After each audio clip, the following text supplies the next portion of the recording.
Good morning, viewers at home. Today we are here at BTV Auditorium for project presentation, or otherwise known as the Crown Impact Award. Today is essentially all about the contestants telling their stories through their social impact projects, as well as what inspires them each and every morning when they wake up. And now I'm sure you're pretty excited to hear what these girls have in store for us when it comes to change in the community. And without any further ado, let's take a few contestants and see how they feel before we get started. Good morning, Isako. Good morning. You look really pretty, by the way. I really love the outfit that you're wearing, and I'm pretty sure you're excited for today because it's project presentation. So I want to ask you, how are you feeling? And also, in just 2 words, let our viewers know what your project is about. All right.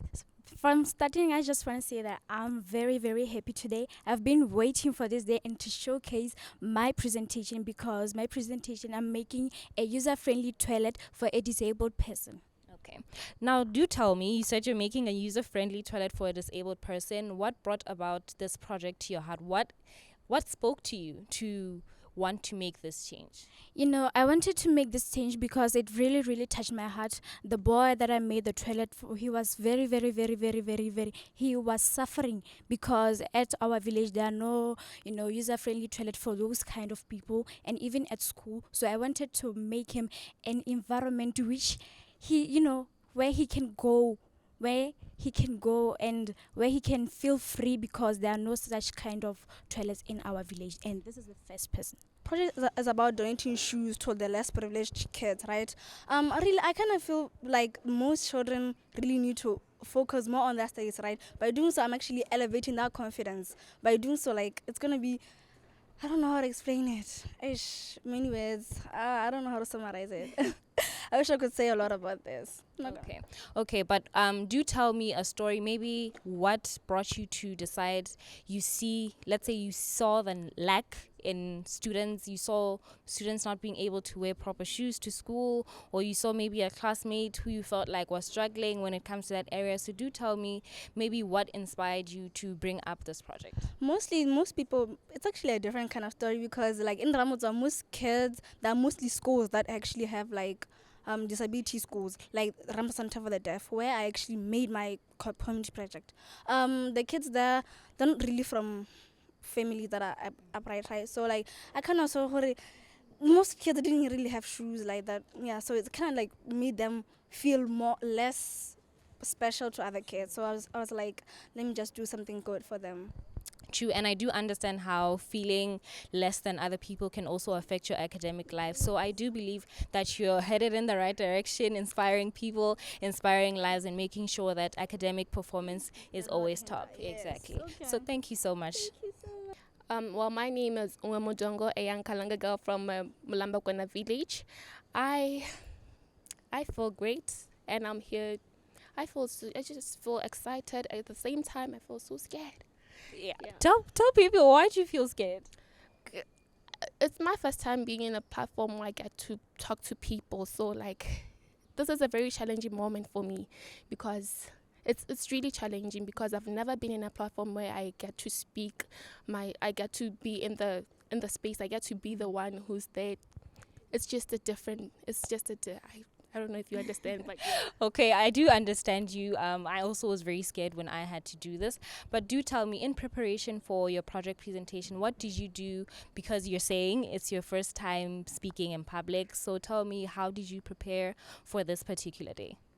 Well, I did so many things. I prepared myself mentally. I went out there. I tried to put myself in spaces where I get to speak to people, to train myself when I get into platforms like this, what will it be for me? How will it be for me? So yeah, I yeah.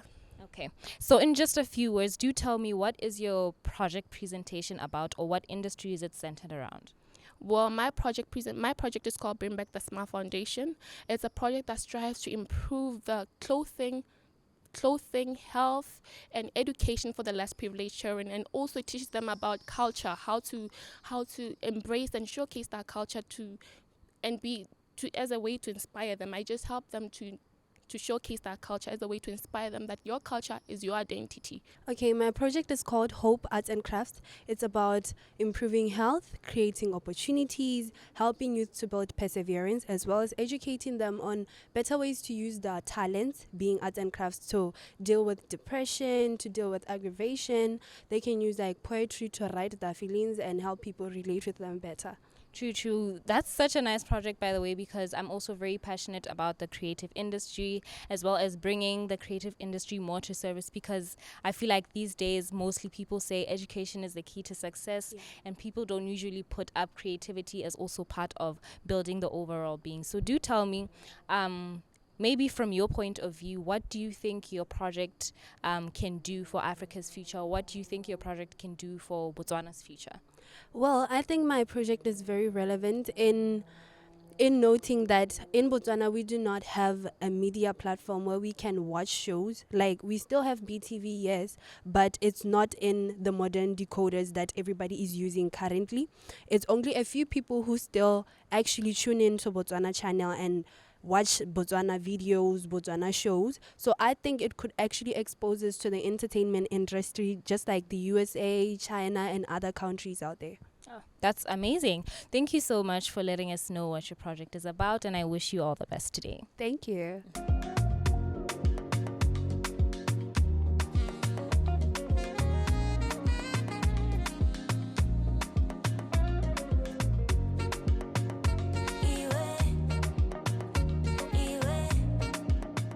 Good morning and welcome to another fast track event here at Miss Teen Botswana. Today is project presentation day and we get to see what the girls have already done as advocates of social causes. Having a community project as a pageant queen is fundamental in the industry, thus beauty with a purpose, a statement many pageants stand by. And that's why the winner of this fast track event will find themselves in the top 5 position on coronation night. I'd like to start by first introducing our judges panel. Efua Witie, UNICEF Botswana. She is an HIV officer. Muitepi Elias from Miss Teen Botswana, and she is one of our judges. Nameto Twetla from UNAIDS Botswana, and she is in community support. Obakeng Mokwena from Miss Teen Botswana, a judge. Masero Khosimure from Miss Teen Botswana, she is a judge as well. And Kumo Bakile from Nampa, and she is in community support. Just to give you guys a brief summary, Miss Teen Botswana is a premier youth empowerment platform dedicated to shaping future female leaders through mentorship, community engagement, and leadership development. Today presents the remarkable young women competing in Miss Teen Botswana 2025, their backgrounds and their meaningful projects they are championing. These projects reflect their commitment to social impact, leadership, and empowerment in Botswana. For the project presentation day at Miss Teen Botswana, the judges' criteria should reflect the core values of the competition, empowerment, impact, and presentation skills. The judges' criteria goes as follows: project concept and relevance, impact and feasibility, presentation skills and confidence, research and knowledge, creativity and innovation, as well as visual aids and presentation models. I'd now like to call upon Muitepi Elias to come give us our welcoming remarks. I'm supposed to be welcoming you guys here, but I want to do more than that, because we are here to witness all the work that you guys have been doing here. And maybe I'd like to start off by saying thank you for all the impact that you've been doing in your communities. Some of you follow me on Instagram. I've seen snippets of what you're doing and I love it. There's a little girl out there who's watching you and your platform and thinking, you know what? In 2 years, in 3 years, in 10 years time, I want to be that girl. And also, as a beauty queen, the reason why we emphasize on the project is because you are the voice of the voiceless. There are people out there who need you and your voice. So I'd like to thank each and every one of you for taking your time and digging deep within to say, okay, fine, this is what I'm passionate about and this is what I'm going to do for my community. I'd also like to thank the parents for being here. As a former beauty queen myself, I know how taxing it can be, and having a parent sitting with you, having a relative, having someone you can lean on, it's not something that goes unnoticed, especially by our team. So thank you so much. And with all of that, I'd like to say it's gonna be a good day. Guys, no nerves. The same with Tepi, the same Oba, the same Malabucho, same Nicole, same everyone. I get. So let's try to be a little relaxed. Let's try to drive the message that we came to drive. Each one of us, we thought, you know what? I have a project that I want to present, but I also want to challenge you to say, no, you have a message that you want to deliver today. So let me hear that message. Dinjadi Bohilwe. Zabi TV. And good luck. Good luck.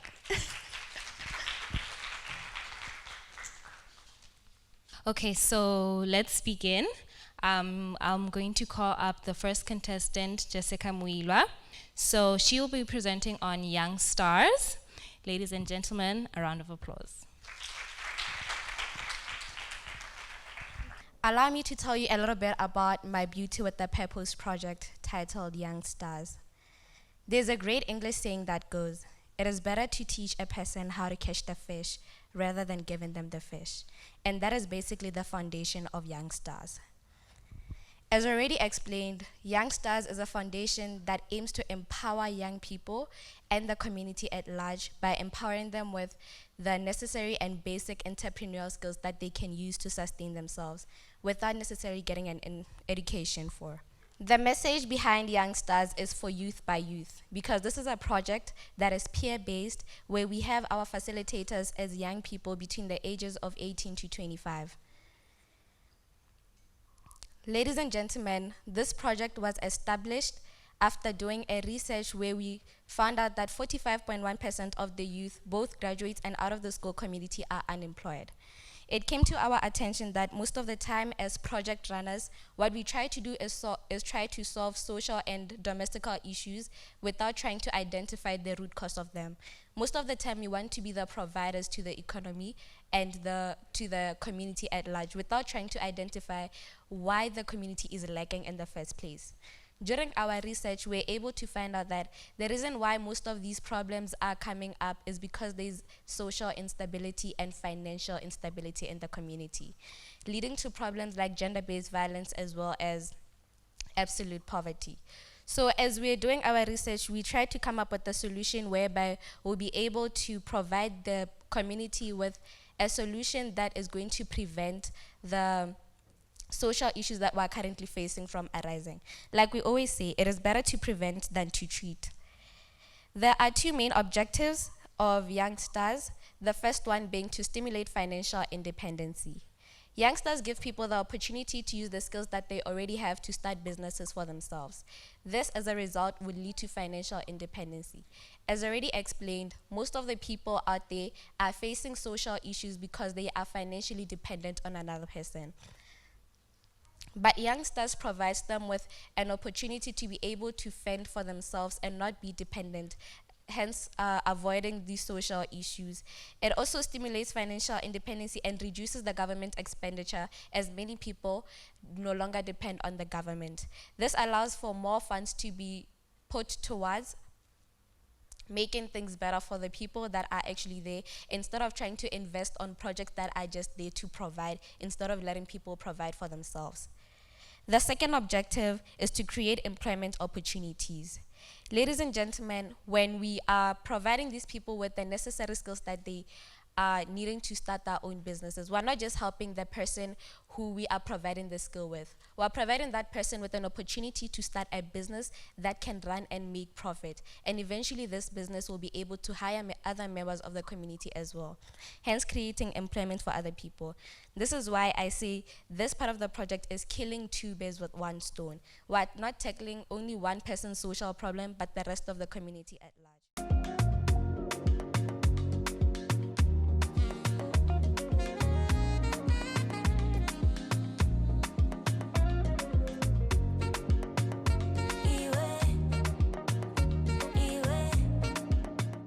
Ladies and gentlemen, Margaret Nasha.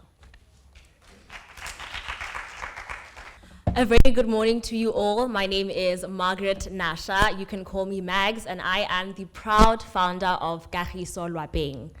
Kagiso Lwapeng, meaning peace at home, is an initiative I began last year that addresses the critical issue of domestic violence. It was inspired by the adage, while every home is a house, not every house is a home. Now, some might ask, why domestic violence? Well, it's no secret that domestic violence is a silent crisis in so many homes. But on a deeper level, I'll tell you that really it hits very close to my home as well. Kagiso Lwapeng, I began fully believing that the stories of survivors have the power to bring forth change, a long-lasting change and a tangible change. This is also backed by a psychological theory known as the narrative transportation theory. It sounds very fancy, but really all it means is that through personal stories, these can bring forth an emotional connection, which make messages more memorable. Now, some may ask, what exactly does Kagiso Lwapeng do? Well, we take advantage of social media. We platform the stories of survivors, and we bring these forth in interview form, meaning that we ask them questions in addition to their stories. The most common being, well, why did it take you so long to leave, and what was the turning point for you?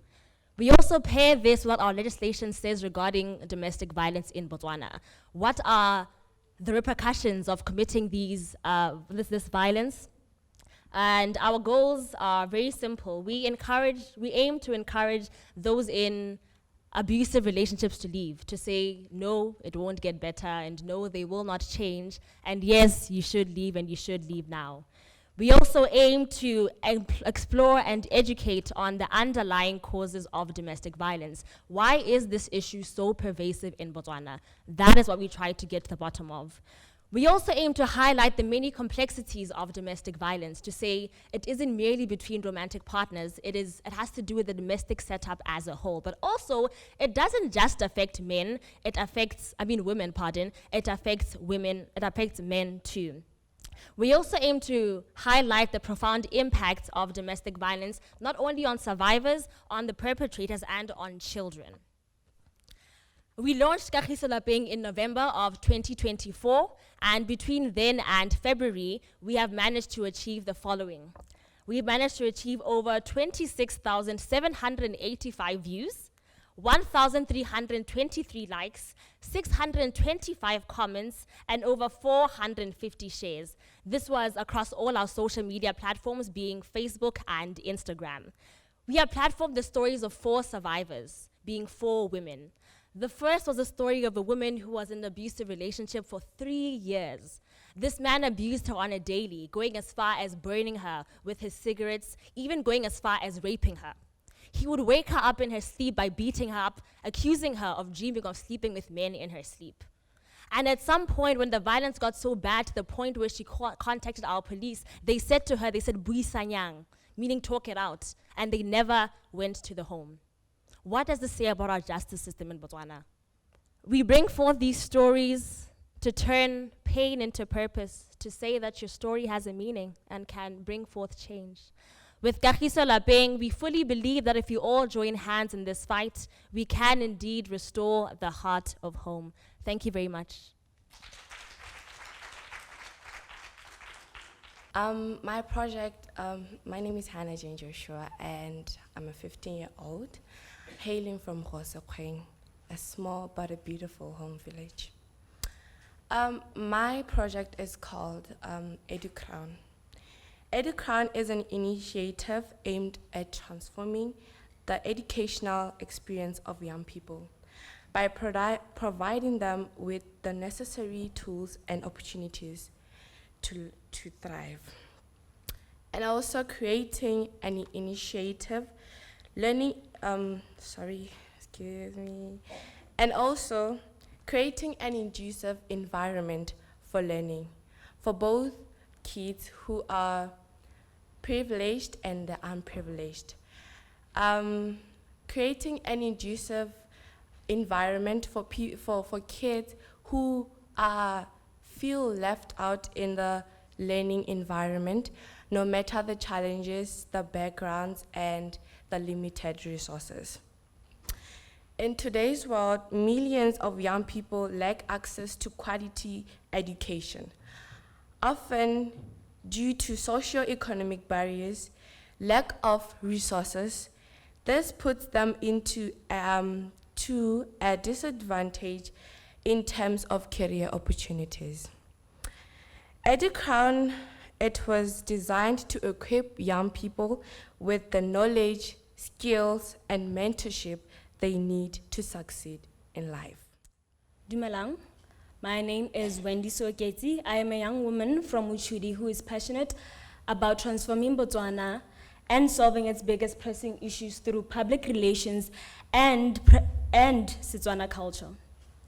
My project Lipirimela Gotlhaba aims to tackle the 45.41% of the youth unemployment by fostering a strong entrepreneurial culture by empowering young people to create their own opportunities.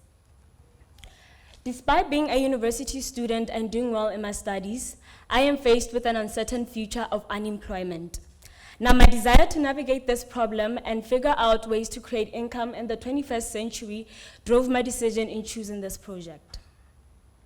Now, Lipirimela Gotlhaba is derived from a Setswana proverb, which means all endings make way for beautiful beginnings. It was inspired by the book Lipirimela Gotlhaba by Kidikilwe Oareng. Over to my project overview. I launched an unemployment campaign awareness on my TikTok account, and the aim was to educate and highlight the issue of unemployment and the resources available for assistance. Secondly, I made a flyer and a poster for the University of Botswana Careers and Counseling Center. I made a page for the UB Horizon, which is a student newspaper. And finally, I made a newsletter for Nora Cosmetics in partnership with my friends and classmates, Aratwa Sento, Abigail Sitamo, Masero Ramopo, and Tepiso Mahos. Over to the obstacles that I faced and how I overcame them. Interaction with the TikTok page was moderate, where each video had over 100 likes. However, engagement was low as the comments focused more on me being a Miss Teen Botswana finalist versus the educational content. Secondly, it was difficult for me to picture with anybody from the careers and counseling department, as I was only permitted to take pictures for the poster and flyer. And secondly, I never went back to show them the pictures as I figured out that I needed to improve my design skills, as you can see here. So I enrolled in an elective to try and improve my design skills, where the progress is seen in my UB Horizon page that I designed. Over to partnerships. Lipirimela Gotlhaba has since partnered up with the Effective Learning Program to foster a learning culture as a way to navigate unemployment. The aim is to showcase the value of education as a stepping stone to success versus the key to success. Now over to my conclusion. The number one lesson I learned from this was the importance of knowing how to strategize as a visionary and having a backup plan to navigate obstacles.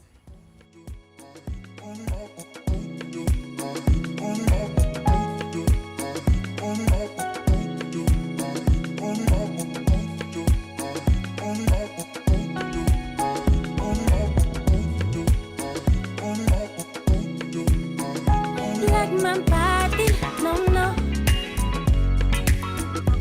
I repeat it, no, no. Like my body, I repeat it, no,